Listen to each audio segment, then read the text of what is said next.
ओम नमो भगवते वासुदेवाय। श्रीमद् भागवत महात्म्य छठा अध्याय, सप्ताह यज्ञ की विधि।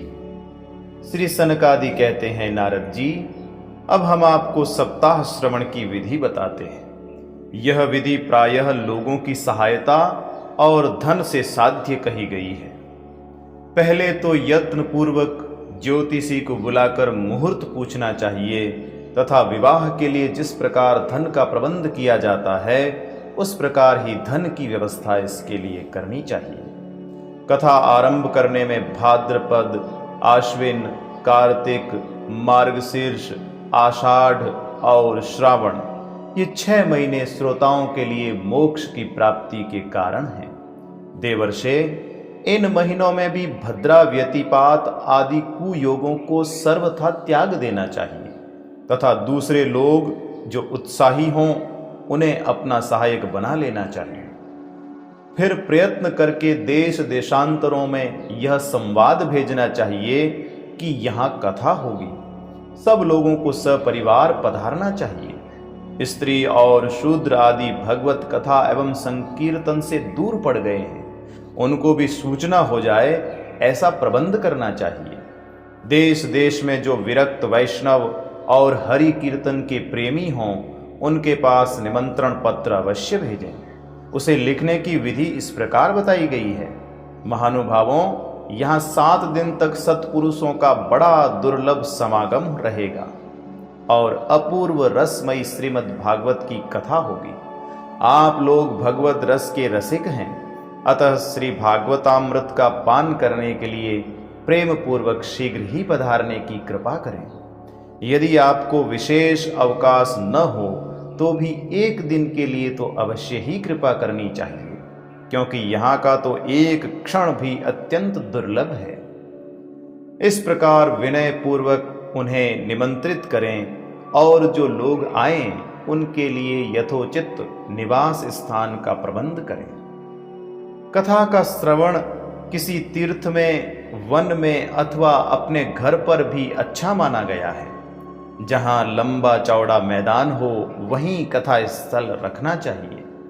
भूमि का शोधन, मार्जन और लेपन करके रंग बिरंगी धातुओं से चौक पूरे। घर की सारी सामग्री उठाकर एक कोने में रख दें। 5 दिन पहले से ही यत्न पूर्वक बहुत से बिछाने के वस्त्र एकत्र कर लें तथा केले के खंभों से सुशोभित एक ऊंचा मंडप तैयार कराएं। उसे सब और फल, पुष्प, पत्र और चंदोवे से अलंकृत करें तथा चारों ओर झंडियां लगाकर तरह तरह के सामानों से सजा दे। उस मंडप में कुछ ऊंचाई पर 7 विशाल लोकों की कल्पना करे और उनमें विरक्त ब्राह्मणों को बुला बुला कर बैठाए। आगे की ओर उनके लिए वहां यथोचित आसन तैयार रखे। इनके पीछे वक्ता के लिए भी एक दिव्य सिंहासन का प्रबंध करे। यदि वक्ता का मुख उत्तर की ओर रहे तो श्रोता पूर्वाभिमुख होकर बैठे, और यदि वक्ता पूर्वाभिमुख रहे तो श्रोता को उत्तर की ओर मुख करके बैठना चाहिए, अथवा वक्ता और श्रोता को पूर्व मुख होकर बैठना चाहिए। देश काल आदि को जानने वाले महानुभावों ने श्रोता के लिए ऐसा ही नियम बताया है। जो वेद शास्त्र की स्पष्ट व्याख्या करने में समर्थ हो, तरह तरह के दृष्टांत दे सकता हो तथा विवेकी और अत्यंत निष्प्रह हो, ऐसे विरक्त और विष्णु भक्त ब्राह्मण को वक्ता बनाना चाहिए। श्रीमद् भागवत के प्रवचन में ऐसे लोगों को नियुक्त नहीं करना चाहिए जो पंडित होने पर भी अनेक धर्मों के चक्र में पड़े हुए स्त्री लंपट एवं पाखंड के प्रचारक हों। वक्ता के पास ही उसकी सहायता के लिए एक वैसा ही विद्वान और स्थापित करना चाहिए, वह भी सब प्रकार के संशयों की निवृत्ति करने में समर्थ और लोगों को समझाने में कुशल हो। कथा प्रारंभ के दिन से 1 दिन पूर्व व्रत ग्रहण करने के लिए वक्ता को क्षौर करा लेना चाहिए। तथा अरुणोदय के समय शौच से निवृत्त होकर अच्छी तरह स्नान करे और संध्यादि अपने नित्य कर्मों को संक्षेप से समाप्त करके कथा के विघ्नों की निवृत्ति के लिए गणेश जी का पूजन करे। तदनंतर पितृगण का तर्पण कर पूर्व पापों की शुद्धि के लिए प्रायश्चित करे और एक मंडल बनाकर उसमें श्री हरि को स्थापित करे। फिर भगवान श्री कृष्ण को लक्ष्य करके मंत्रोच्चारण पूर्वक क्रमशः षोडशोपचार विधि से पूजन करे और उसके पश्चात प्रदक्षिणा तथा नमस्कार आदि कर इस प्रकार स्तुति करे। करुणा निधान, मैं संसार सागर में डूबा हुआ और बड़ा दीन हूं। कर्मों के मोह रूपी ग्राह ने मुझे पकड़ रखा है। आप इस संसार सागर से मेरा उद्धार कीजिए। इसके पश्चात धूप दीप आदि सामग्रियों से श्रीमद् भागवत की भी बड़े उत्साह और प्रीतिपूर्वक विधि विधान से पूजा करे। फिर पुस्तक के आगे नारियल रखकर नमस्कार करे और प्रसन्न चित्त से इस प्रकार स्तुति करे। श्रीमद् भागवत के रूप में आप साक्षात श्री कृष्णचंद्र ही विराजमान हैं। नाथ, मैंने भवसागर से छुटकारा पाने के लिए आपकी शरण ली है। मेरा यह मनोरथ आप बिना किसी विघ्न बाधा के सांगोपांग पूरा करें। हे केशव, मैं आपका दास हूं। इस प्रकार दीन वचन कहकर फिर वक्ता का पूजन करे, उसे सुंदर वस्त्र आभूषणों से विभूषित करे और फिर पूजा के पश्चात उसकी इस प्रकार स्तुति करे। सुख स्वरूप भगवन, आप समझाने की कला में कुशल और सब शास्त्रों में पारंगत हैं। कृपया इस कथा को प्रकाशित करके मेरा अज्ञान दूर करें। फिर अपने कल्याण के लिए प्रसन्नता पूर्वक उसके सामने नियम ग्रहण करे और 7 दिनों तक यथाशक्ति उसका पालन करे। कथा में विघ्न न हो, इसके लिए 5 ब्राह्मणों को और वर्ण करें। वे 12 मंत्र द्वारा भगवान के नामों का जप करें।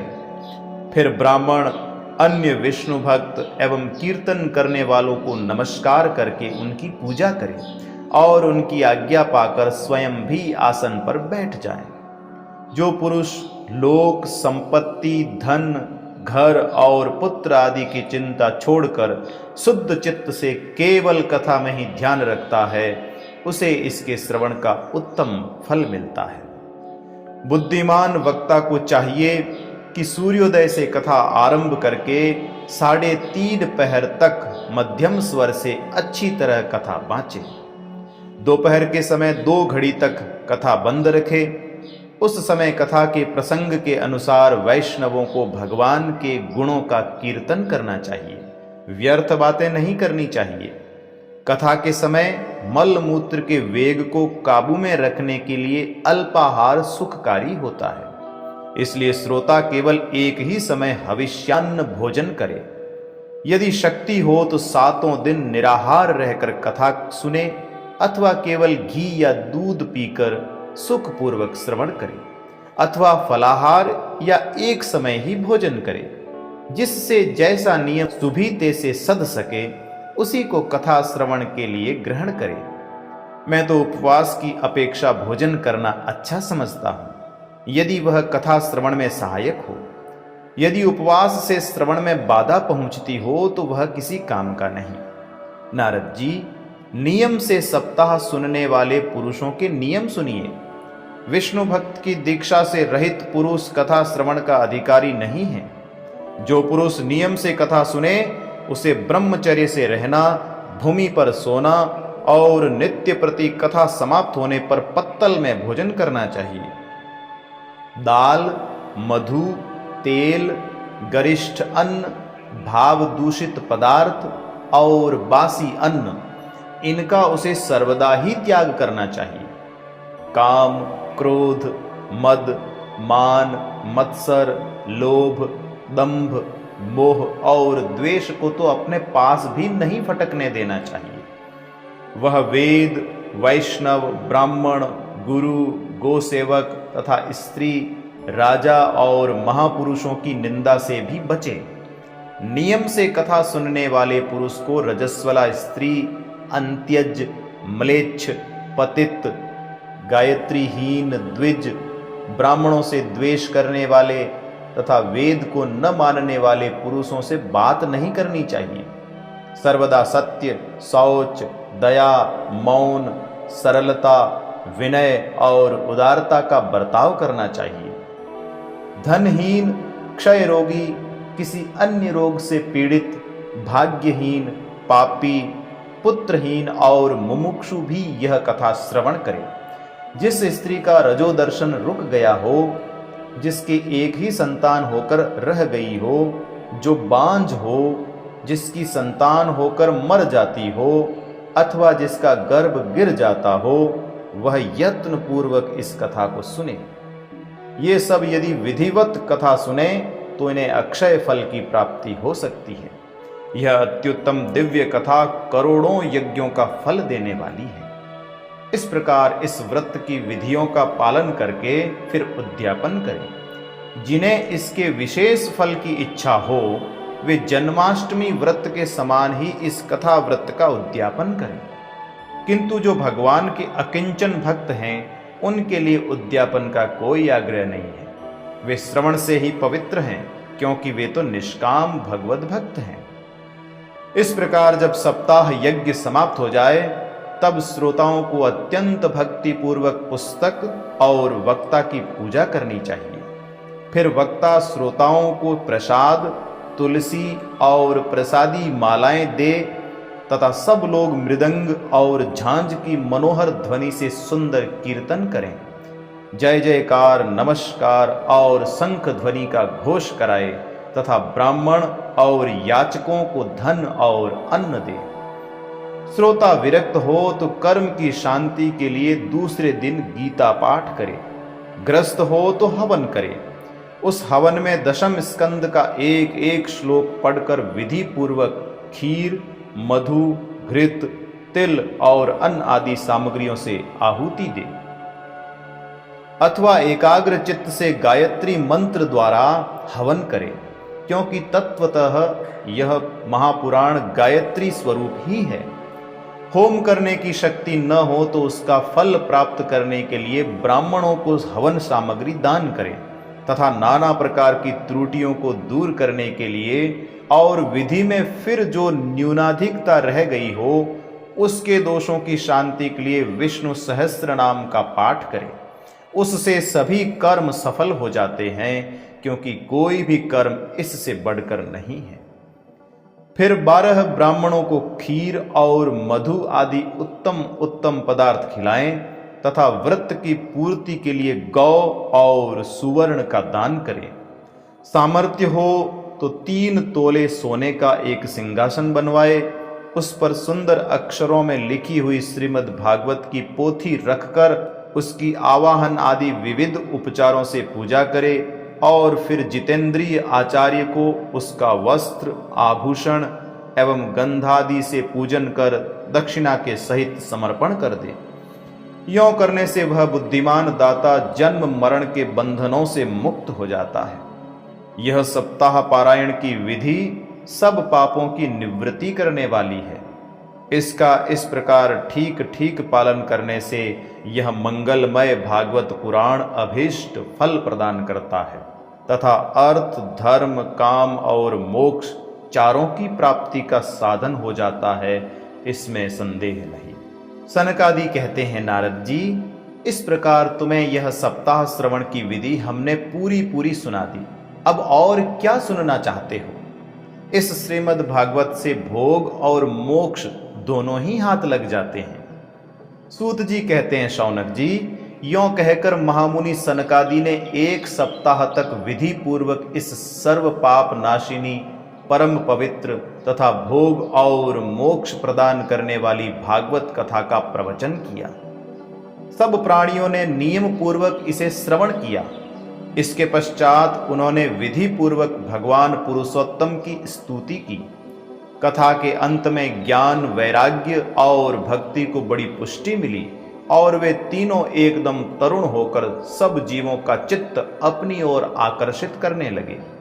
अपना मनोरथ पूरा होने से नारद जी को बड़ी प्रसन्नता हुई।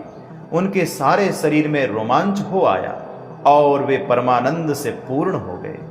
इस प्रकार कथा श्रवण कर भगवान के प्यारे नारद जी हाथ जोड़कर प्रेम गदगद वाणी से सनकादि से कहने लगे। नारद जी ने कहा, मैं धन्य हूं, आप लोगों ने करुणा करके मुझे बड़ा ही अनुग्रहित किया है। आज मुझे सर्व पापहारी भगवान श्री हरि की ही प्राप्ति हो गई। तपोधनों, मैं श्रीमद् भागवत श्रवण को ही सब धर्मों से श्रेष्ठ मानता हूं, क्योंकि इसके श्रवण से वैकुंठ विहारी श्री कृष्ण की प्राप्ति होती है। सूत जी कहते हैं, सौनक जी, वैष्णव श्रेष्ठ नारद जी यों कह ही रहे थे कि वहां घूमते फिरते योगेश्वर सुखदेव जी आ गए। कथा समाप्त होते ही व्यास नंदन श्री सुखदेव जी वहां पधारे। 16 वर्ष की सी आयु, आत्मलाभ से पूर्ण ज्ञान रूपी महासागर का संवर्धन करने के लिए चंद्रमा के समान वे प्रेम से धीरे धीरे श्रीमद् भागवत का पाठ कर रहे थे।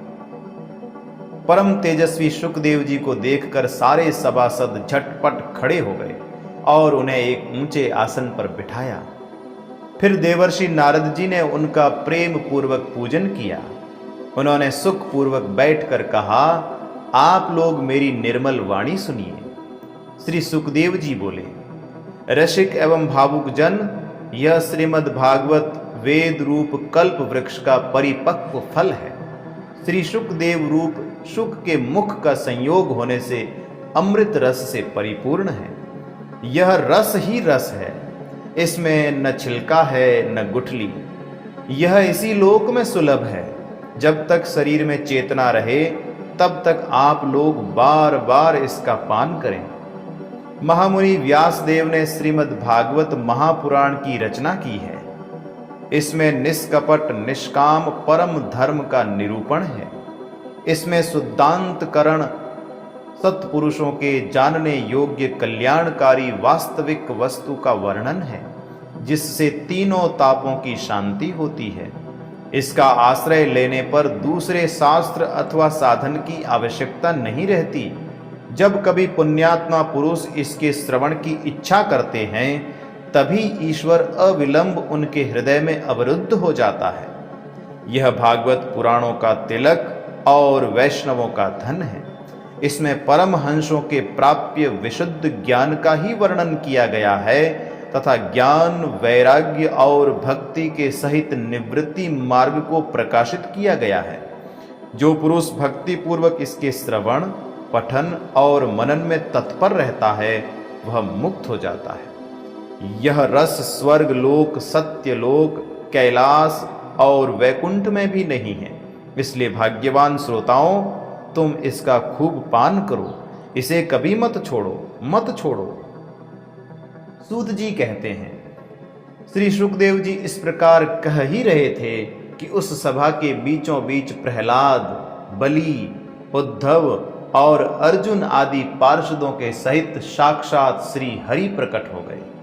तब देवर्षि नारद ने भगवान और उनके भक्तों की यथोचित पूजा की। भगवान को प्रसन्न देखकर देवर्षि ने उन्हें एक विशाल सिंहासन पर बैठा दिया और सब लोग उनके सामने संकीर्तन करने लगे। उस कीर्तन को देखने के लिए श्री पार्वती जी के सहित महादेव जी और ब्रह्मा जी भी आए।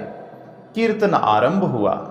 प्रहलाद जी तो चंचल गति होने के कारण करताल बजाने लगे। उद्धव जी ने झांझें उठा ली। देवर्षि नारद वीणा की ध्वनि करने लगे। स्वर विज्ञान में कुशल होने के कारण अर्जुन राग अलापने लगे।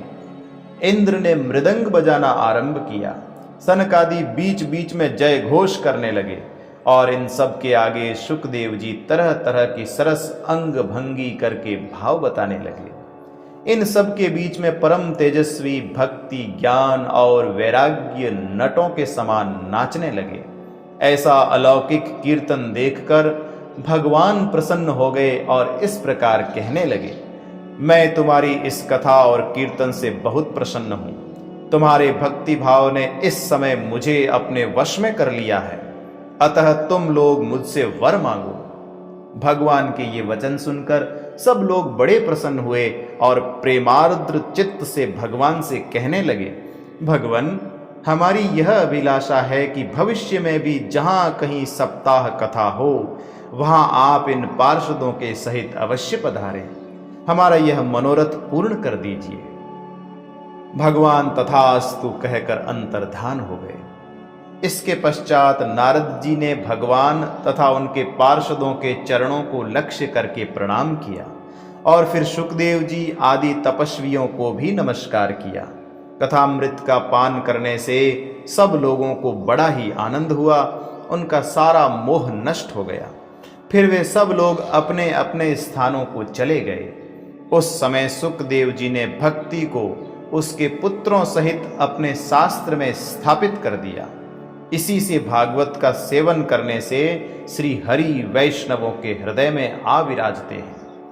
जो लोग दरिद्रता के दुख ज्वर की ज्वाला से दग्ध हो रहे हैं, जिन्हें माया पिशाची ने रौंद डाला है तथा जो संसार समुद्र में डूब रहे हैं, उनका कल्याण करने के लिए श्रीमद् भागवत सिंहनाद कर रहा है।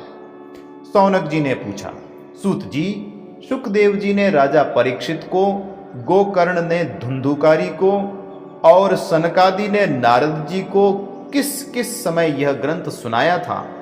मेरा यह संशय दूर कीजिए। सूत जी ने कहा, भगवान श्री कृष्ण के स्वधाम गमन के बाद कलयुग के 30 वर्ष से कुछ अधिक बीत जाने पर भाद्रपद मास की शुक्ला नवमी को सुखदेव जी ने कथा आरंभ की थी। राजा परीक्षित के कथा सुनने के बाद कलयुग के 200 वर्ष बीत जाने पर आषाढ़ मास की शुक्ला नवमी को गोकर्ण जी ने यह कथा सुनाई थी। इसके पीछे कलयुग के 30 वर्ष और निकल जाने पर कार्तिक शुक्ला नवमी से सनकादि ने कथा आरंभ की थी। निष्पाप सौनक जी, आपने जो कुछ पूछा था उसका उत्तर मैंने आपको दे दिया। इस कलयुग में भागवत की कथा भव रोग की रामबाण औषध है। संतजन, आप लोग आदर पूर्वक इस कथामृत का पान कीजिए। यह श्री कृष्ण को अत्यंत प्रिय, संपूर्ण पापों का नाश करने वाला, मुक्ति का एकमात्र कारण और भक्ति को बढ़ाने वाला है। लोक में अन्य कल्याणकारी साधनों का विचार करने और तीर्थों का सेवन करने से क्या होगा? अपने दूत को हाथ में पाश लिए देखकर यमराज उसके कान में कहते हैं, देखो, जो भगवान की कथा वार्ता में मत हो रहे हों उनसे दूर रहना। मैं औरों को ही दंड देने की शक्ति रखता हूं, वैष्णवों को नहीं। इस असार संसार में विषय रूप विष की आसक्ति के कारण व्याकुल बुद्धि वाले पुरुषों, अपने कल्याण के उद्देश्य से आधे क्षण के लिए भी इस शुक कथा रूप अनुपम सुधा का पान करो। प्यारे भाइयों, निंदित कथाओं से युक्त कुपथ में व्यर्थ ही क्यों भटक रहे हो? इस कथा के कान में प्रवेश करते ही मुक्ति हो जाती है। इस बात के साक्षी राजा परीक्षित हैं। श्री सुखदेव जी ने प्रेम रस के प्रवाह में स्थित होकर इस कथा को कहा था। इसका जिसके कंठ से संबंध हो जाता है वह वैकुंठ का स्वामी बन जाता है। शौनक जी, मैंने अनेक शास्त्रों को देखकर आपको यह परम गोप्य रहस्य अभी अभी सुनाया है। सब शास्त्रों के सिद्धांतों का यही निचोड़ है। संसार में इस सुख शास्त्र से अधिक पवित्र और कोई वस्तु नहीं है। अतः आप लोग परमानंद की प्राप्ति के लिए इस 12 स्कंद रूप रस का पान करें। जो पुरुष नियम पूर्वक इस कथा का भक्ति भाव से श्रवण करता है और जो शुद्धांतकरण भगवद भक्तों के सामने इसे सुनाता है, वे दोनों ही विधि का पूरा पूरा पालन करने के कारण इसका यथार्थ फल पाते हैं। उनके लिए त्रिलोकी में कुछ भी असाध्य नहीं रह जाता। ओम नमो भगवते वासुदेवाय। श्रीमद् भागवत महात्म्य समाप्त। हरि ओम तत्सत।